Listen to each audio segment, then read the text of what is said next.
सुनार के हथकौड़े।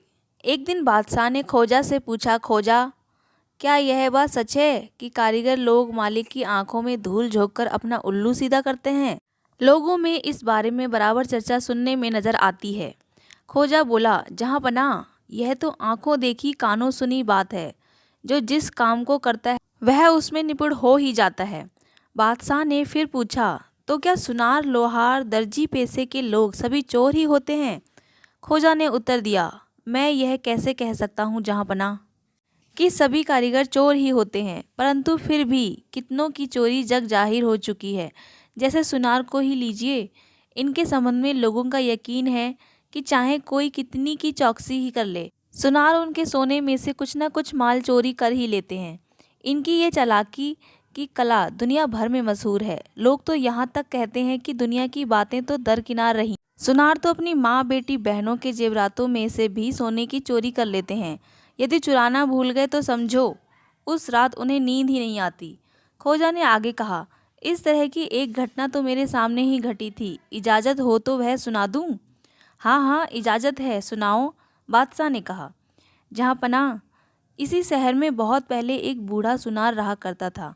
वह इतना बूढ़ा हो चुका था कि काम के दौरान उसके हाथ कांपने लगे थे। तब उसने अपने बेटे को सुनारी का काम सिखाना शुरू किया। बेटे ने बाप से सभी गुण सीख लिए कि ग्राहक सामने बैठा हो तब भी उसके जेवरात में से किस तरह सोना निकाला जा सकता है, या यह कि किस प्रकार उसके सोने को उसके सामने तौलकर भी कैसे कम दिखाया जा सकता है। बूढ़े सुनार ने इस धंधे के सभी गुण अपने बेटे को बता दिए।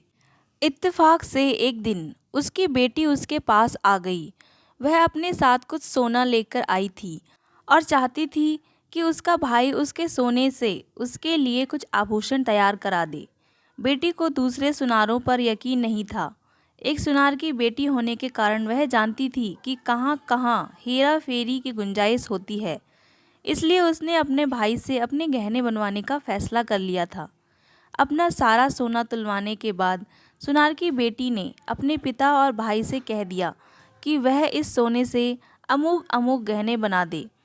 अब तो सुनार और उसके बेटे के सामने यह समस्या पैदा हो गई कि वह अपने खून के साथ दगाबाजी कैसे करें।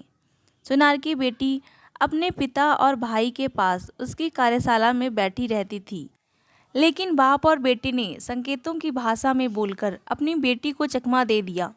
जितने वजन का सोना बेटी ने अपने पिता को सौंपा था, उतने वजन का सोना तो पूरा कर दिया, लेकिन सोने का कुछ अंश निकालकर उसमें तांबा मिला दिया।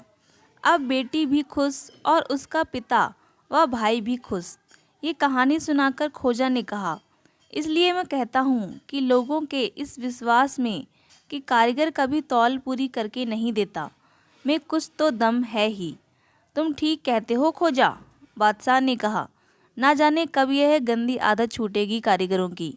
खुदा के सामने जहाँपनाह, जब उसके सामने कर्मों का कच्चा चिट्ठा खुलेगा, तब ऐसे लोगों को उनके गंदे कर्मों का चुन चुन कर हिसाब देना पड़ेगा। उन्हें बुराई की आग में जलना पड़ेगा।